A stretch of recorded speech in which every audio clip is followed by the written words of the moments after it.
Bonjour à toutes et tous et bienvenue sur Laurent Serre Développement. Alors les vacances sont bientôt là et je vois autour de moi beaucoup de dirigeants et de commerciaux qui sont rincés au bout du rouleau, qui n'en peuvent plus. Mais je suis persuadé, parce que je nous connais bien tous, qu'au bout de quelques jours de vacances, on va repasser en mode actif avec plein d'énergie et que première chose qu'on va faire, c'est commencer à préparer la rentrée. Et aujourd'hui, j'aimerais vous aider à préparer cette rentrée avec plus de recul, plus de hauteur que ce qu'on fait d'habitude. Dans cette vidéo, je vais vous partager ce qui m'est arrivé aux dernières vacances, la prise de conscience que j'ai eue et qui m'a fait transformer radicalement sur cette fin d'année mon offre et qui m'a permis de donner un nouveau souffle à mon action commerciale et entrepreneuriale d'ailleurs et de retrouver l'énergie que je pensais perdue. Je ne sais pas si vous avez remarqué, mais on vit tous à 100 à l'heure entre le pro, le perso, les urgences, les contraintes, les clients, les collaborateurs, les obligations dans tous les sens et on finit par oublier un petit peu le sens de notre action. Et c'est ça qui nous tue. On commercialise les mêmes services, les mêmes produits pendant des années et au bout d'un moment, ça fonctionne un peu moins bien. Moi, c'est ce qui m'est arrivé après le Covid. Après 10 ans de réussite, j'ai remarqué que mon modèle,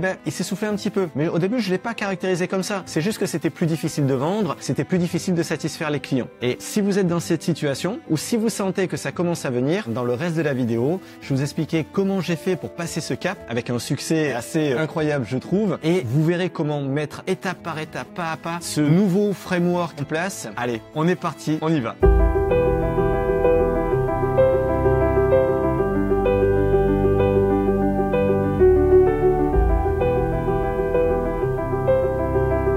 Je me suis posé la vraie question. La question que vous devez vous poser en permanence quand vous modifiez vos produits, vos services ou votre offre. Et cette question, c'est quels sont les enjeux de mes clients et comment est-ce que j'y réponds? Cette question, vous devez vous la poser régulièrement, revenir tout le temps dessus. Et c'est cette question sur laquelle vous allez travailler à la fin de vos vacances. Quels sont les enjeux réels de mes clients et comment est-ce que j'y réponds actuellement? Est-ce que c'est toujours cohérent? Parce qu'au début, quand on a créé le produit ou quand il se vendait bien, quand il était facile à vendre, en fait, ça matchait, ça fitait. Et instinctivement, au début, on va là-dessus. Sauf qu'avec le temps, nos pratiques peuvent se dégrader un petit peu. Et puis, le service évolue peu, les clients évoluent. On perd insidieusement l'alignement entre le produit et les enjeux clients. Et ça devient de plus en plus dur de vendre et de satisfaire le client. Donc là, quand j'ai vu en fait la manière dont je modifiais mon offre était plus poussée par les enjeux, par l'ego. Excusez-moi, en fait, la manière dont je modifiais mon offre était plus poussée par l'ego. Je veux mettre du chat GPT, faire voir que c'est moderne, c'est bien, c'est super, flamber un petit peu quoi. Et plus que par l'enjeu client. L'enjeu client, c'est ce que je me disais. La réalité, c'est qu'en fait, j'étais en train de me faire plaisir. Et donc, méfiez-vous bien quand vous allez revoir votre service ou votre offre. Il faut pas se faire plaisir à soi. Et c'est très facile parce que notre offre, notre produit, c'est quand même ce qu'on met en avant. C'est une part de notre identité. Non, celui à qui il faut faire plaisir, c'est notre client. Donc, listez bien les enjeux de vos clients. Aujourd'hui, comment vous y répondez? Peut-être même que ça, vous pouvez ne pas y penser. Mais demain, comment vous allez y répondre? Et comment vous allez y répondre avec vos ressources, mais avec toutes les nouvelles ressources qu'on est en train d'avoir maintenant. J'ai profité des dernières vacances, un peu comme celles qui nous attendent là dans quelques jours, pour améliorer mon offre et mon produit. Alors mon produit, vous le savez, c'est la formation commerciale et la formation managériale. Et comme en ce début d'année, ChatGPT a déboulé à grand bruit et que c'est quand même un outil incroyable, je me suis dit c'est un levier de performance qui est sidérant et je vais intégrer cette intelligence artificielle dans la formation pour donner vraiment plus de puissance à ces formations et plus de levier à mes clients. Et là, mauvaise surprise. En fait, au premier abord, les entrepreneurs sont tous très intéressés. Et dès que j'ai creusé un peu, dès qu'il a fallu mettre des formations en place, ils étaient surtout curieux, mais ils n'avaient pas envie de s'investir financièrement et humainement là-dedans. Grosse douche froide. Alors, on reprend la copie, on recommence. Et il est où le problème là-dedans? En fait, le problème, c'est vraiment le point que je voulais soulever avec vous et on va en parler maintenant.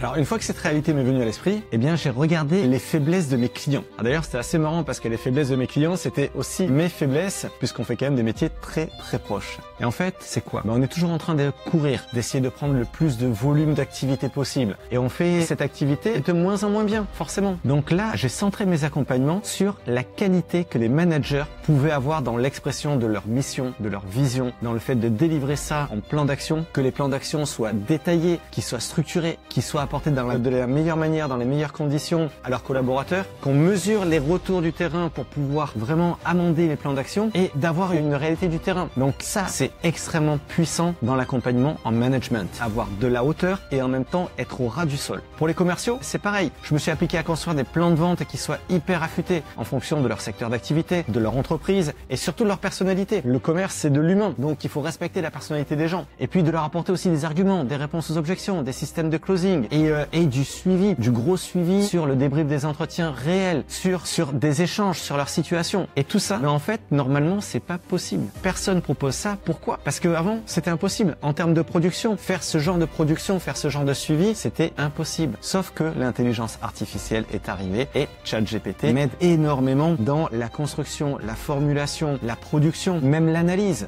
des entretiens. Et ce qui fait que, en fait, je peux apporter dans mon produit un niveau de service qui est incroyable. Les clients hallucinent. Les clients qui connaissaient l'avant et l'après, mais ils me disent, mais pourquoi t'as pas fait ça avant? Parce que c'était pas possible, tout simplement. Donc là, quand pendant ces vacances, vous allez commencer à retrouver la bonne pêche et que vous allez vous dire, tiens, comment je vais faire pour cartonner à la rentrée? Pensez bien à ça. Quels sont les enjeux de mes clients? Mais les vrais enjeux, ce qui leur fait mal, ce qui les frustre, là où ils n'y arrivent pas. Aujourd'hui, comment est-ce que j'y réponds? Qu'est-ce que mes clients demandent que je ne peux pas satisfaire habituellement? Et là, vous allez chercher dans ces nouveaux outils et surtout sur la génération, il y a quand même beaucoup de choses à faire sur la génération de texte et vous allez voir que vous allez pouvoir apporter plus de valeur, plus de qualité, plus de suivi et ça change tout et l'intégrer dans vos produits. Donc, j'espère que vous allez pouvoir faire ce taf. J'espère que c'est clair aussi. Si jamais ça l'est, laissez-moi des pouces bleus. Si ça l'est pas, mettez-moi des pouces vers le bas parce que ça m'indique aussi la qualité de ce que je fais ou pas. En tout cas, les pouces bleus, allez-y. Prenez un petit instant là. C'est juste là normalement. Et je vous souhaite d'excellentes fêtes. Profitez bien. Profitez de votre famille. Profitez des amis. Profitez pour vous reposer. Et quand vous vous sentez au taquet, rattaquez là-dessus et construisez quelque chose de grand. Salut!